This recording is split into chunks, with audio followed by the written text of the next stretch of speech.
Binomial theorem के सिलसिले में ये हमारी चौथी वीडियो है।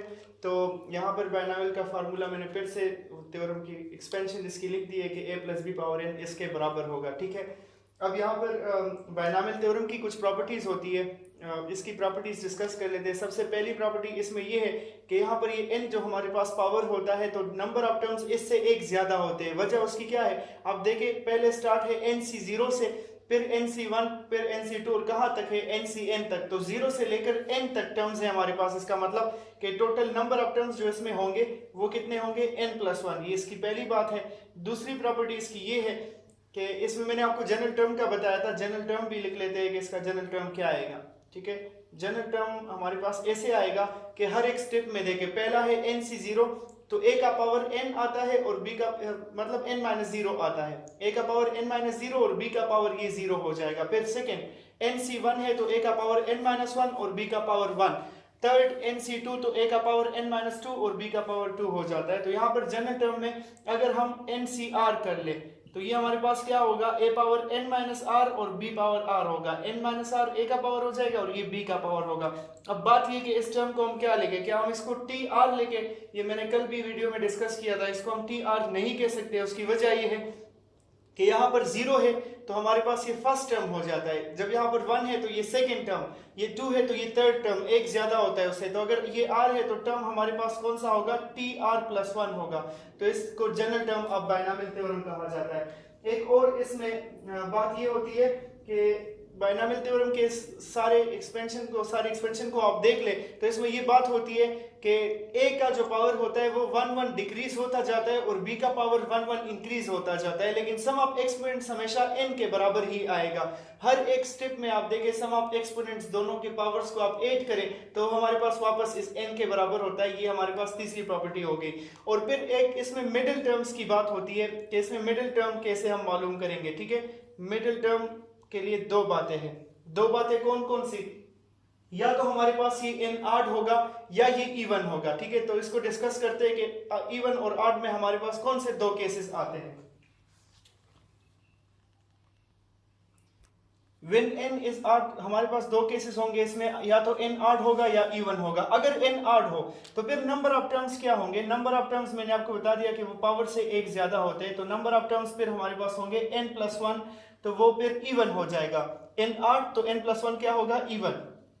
तो इस केस में जब नंबर ऑफ टर्म्स इवन हो जाए तो फिर हमारे पास कितने मिडिल टर्म्स आएंगे, फिर इस केस में दो मिडिल टर्म्स आएंगे। There will be 2 middle terms. ठीक है, और वो दो मिडिल टर्म्स हम मालूम कैसे करेंगे, वो दो मिडिल टर्म्स हमारे पास जो फार्मूला आएगा उसके लिए वो होगा, एक tn+1/2 होगा एक मिडिल टर्म, और दूसरा मिडिल टर्म होगा tn+3/2। ठीक है, इसी तरह दूसरा केस, ये तो पहला केस हो गया, इस पर एग्जांपल करवाता हूँ, इससे आपको क्लियर भी हो जाएगा। दूसरा केस ये हो जाएगा, अगर n हमारे पास इवन आ जाए तो फिर क्या होगा, व्हेन n इज इवन तो फिर नंबर ऑफ टर्म्स हमारे पास 8 होंगे। ठीक है, तो नंबर ऑफ टर्म्स अगर 8 हो जाए तो फिर इस केस में हमने करना क्या है, फिर उसमें हमारे पास सिर्फ एक मिडिल टर्म आएगा और वो होगा tn/2+1। ठीक है, n even number of terms 8, तो जब नंबर ऑफ टर्म्स 8 हो जाए तो एक मिडिल टर्म आएगा और वो क्या होगा, tn/2+1। इस पर एग्जांपल करते हैं ताकि आपको ये बात क्लियर हो जाए। अब एक एग्जांपल है कि find middle term in the expansion of 2 + x power 9। ठीक है, इसमें हमें मिडिल टर्म मालूम करना है। तो यहाँ पर n की वैल्यू क्या हो गई, 9 हो गई। ठीक, साथ साथ a और b की वैल्यू क्या हो जाएगी, अगर इसको हम a + b पावर n के साथ कंपेयर करें तो यहाँ पर a की वैल्यू 2 हो गई और b की वैल्यू x हो जाएगी। ठीक है, n की वैल्यू 9 है तो इसका मतलब कि नंबर ऑफ टर्म्स कितने होंगे, नंबर ऑफ टर्म्स हमारे पास हो जाएंगे 10। n+1 से वो 10 हो जाएंगे तो ये इवन है, तो कितने मिडिल टर्म्स आने चाहिए, 2 मिडिल टर्म्स आएंगे हमारे पास। एक होगा tn+1/2, तो उस हिसाब से ये क्या बन जाएगा, n की वैल्यू 9 है तो 10/2 तो t5 हो जाएगा एक टर्म। और दूसरा मिडिल टर्म हमारे पास क्या होगा, वो हो जाएगा tn+3/2, तो वो n की वैल्यू अगेन 9 पुट करें तो वो t6 आ जाएगा। इन दोनों को मालूम भी कर लेते हैं कि ये कैसे मालूम होगा। ये तो तरीका हो गया कि हमने कैसे मिडिल टर्म मालूम करना है। इसका एक और आसान तरीका, अगर किसी को इस तरह से क्लियर नहीं है तो फिर इसके लिए एक और आसान तरीका भी हो सकता है। मैं 10 टर्म्स लिख लूंगा, 1 2 3 4 5 6 7 8 9 और 10। ठीक है, तो ये टर्म्स मैंने लिख दिए।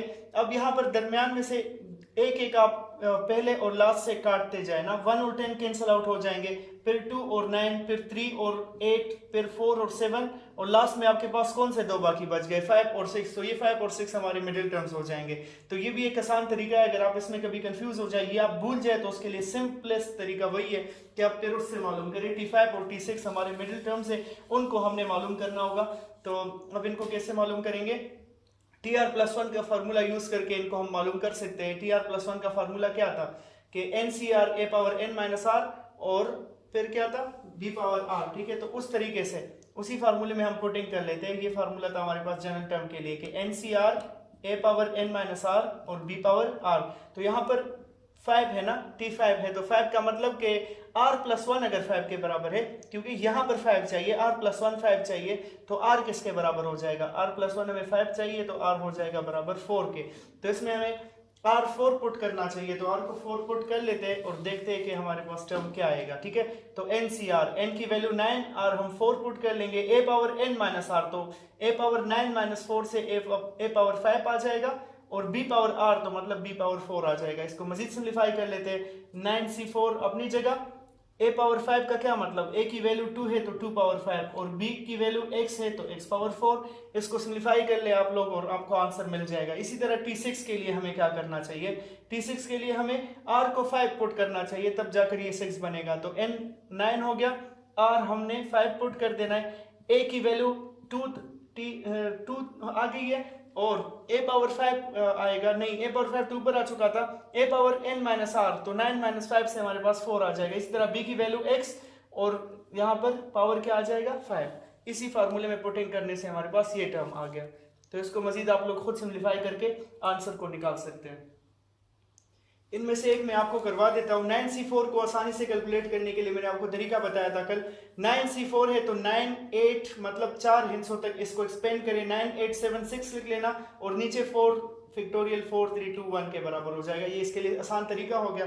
तो 4 और 2 जो होंगे वो 8 के साथ कैंसिल, 3 2 6 आ जाएगा, 2 7 14, और 14 9 हमारे पास क्या आएगा, 14 9 आ जाएगा 126, ठीक है। 14 10 140 होता है, तो ये 126 आ जाएगा। तो इसके साथ साथ ये तो हमारे पास 126 आया, लेकिन इसके साथ साथ आपने 2⁻5 को भी कैलकुलेट करना है। तो 2⁻5 से हमारे पास 32 आता है, और 32x⁴। तो अब 32 और 126 को मल्टीप्लाई करके वैल्यू लिख ले, ये आपका एक T5 टर्म हो गया। T6 के लिए भी इसी तरह कर ले, ठीक है। ये 9C5 है, तो आपने क्या करना है, इसको ऐसे करना है कि 9 8 7 6 और 5 तक आ जाए। अगर C5 है तो 5 टर्म्स तक एक्सपेंड करें, ठीक है, और नीचे 5 फैक्टोरियल 5 4 3 2 1 के बराबर हो जाएगा। तो इस तरह ये बहुत आसानी से हो जाता है। नेक्स्ट क्वेश्चन है कि find middle term in 1 + 2x⁻6। यहाँ इसको कंपेयर कर लेते हैं a+b⁻n के साथ अगेन। तो यहाँ पर a की जगह हमारे पास 1 आ जाएगा, b की जगह 2x, और n की जगह पर क्या आ रहा है 6 आ रहा है। तो n 6 आ गया, तो नंबर ऑफ टर्म्स क्या हो जाएंगे, वो n से 1 ज्यादा होते हैं, तो 6 + 1 से 7। इसका मतलब अगर नंबर ऑफ टर्म्स 7 है, नंबर ऑफ टर्म्स 8 है, तो एक मिडिल टर्म होगा। There will be only 1 middle term, ठीक है। तो एक मिडिल टर्म जो हमारे पास होगा वो होगा क्या, तरीका मैंने आपको बताया था। या तो ऐसा कर ले कि 1 2 3 4 5 6 7 ये सब लिखे, एक फर्स्ट से काटे एक लास्ट से, इसी तरह 2 और 6 कैंसिल, इसी तरह 3 5 कैंसिल, तो एक 4 रह जाएगा। इसका मतलब कि हमारा मिडिल टर्म जो है वो कौन सा है, 4 है। अगर इस तरह नहीं करना, डायरेक्ट फार्मूला क्या था, n/2 + 1, उससे भी कर सकते हैं आसानी के साथ। तो n/2, n की वैल्यू हमारे पास 6 थी ना, तो 6/2 से 3 आ जाएगा, 3 + 1 4। तो इसका मतलब कि T4 हमारा मिडिल टर्म है। अब जनरल टर्म का फार्मूला क्या होता है, TR+1 NCR A⁻n-R और B⁻R। तो यहाँ पर हमें T4 चाहिए, तो 4 कब आएगा, जब R की जगह हम क्या लगाए 3 + 1 से 4 आ जाएगा। तो इसका मतलब क्या बना, n 6 है और R हमने 3 लगाना है, तो 6C3 हो गया A⁻n-R।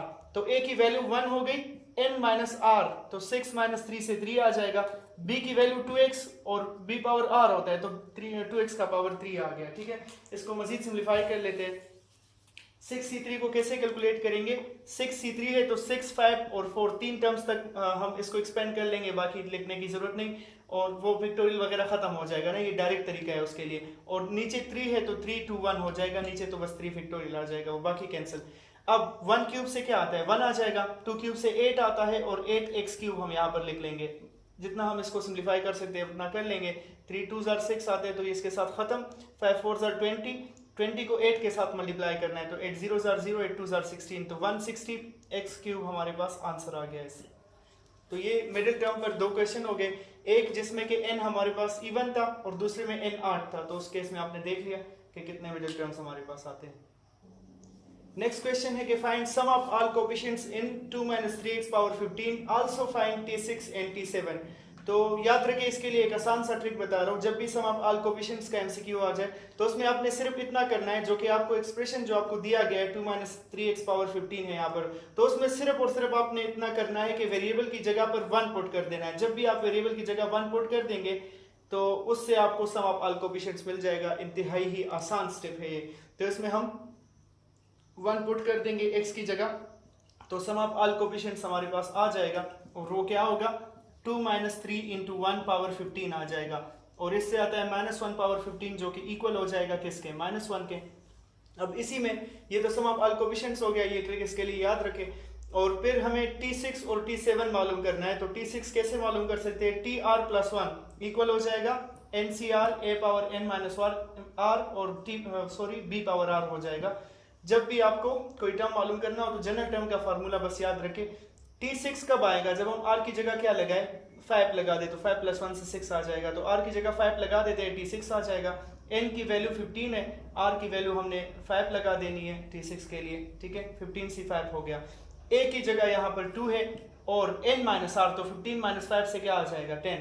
इसी तरह b की वैल्यू -3x है और b पर पावर क्या आएगा r, मतलब कि 5। अब इसको सिंप्लीफाई करना है, इसको सिंप्लीफाई करके आपको रिजल्ट मिल जाएगा। 15 से 5 को कैसे सिंप्लीफाई कर सकते हैं, 15 मतलब 5 डिजिट्स तक इसको एक्सपेंड करना है, 15 14 13 12 और 11 हो जाएगा, और नीचे क्या करना है 5 फैक्टोरियल मतलब 5 4 3 2 1, ठीक है। और बाकी टर्म्स अपनी जगह, 2 पावर 10 अपनी जगह, 3 पावर 5 से जो आता है वो लिख लो, और माइनस साइन भी बाहर आएगा ना।